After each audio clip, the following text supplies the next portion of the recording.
volume 2 sebagai penguat dusta besar Pagaruyung. Didoktrinisasi, dibodohi, dibohongi keturunan Minang, seakan-akan realita Pagaruyung itu sebuah kerajaan. Padahal adanya Pagaruyung itu adalah di era Regen, era Belanda, tidak berdasar kerajaan karena tidak ada prasasti sampai saat ini, tidak ada kesultanan yang diakui sampai saat ini. Ya, kalau kerajaan yang memang real, yang realita di Sumbar itu di sekitaran Tanah Datar adalah Kerajaan Saruwaso.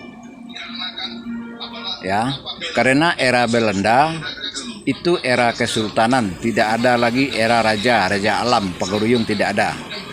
Sampai tahun 1000, sampai zaman Soekarno pun masih era kesultanan, dan era kerajaan cuman di belakang 1000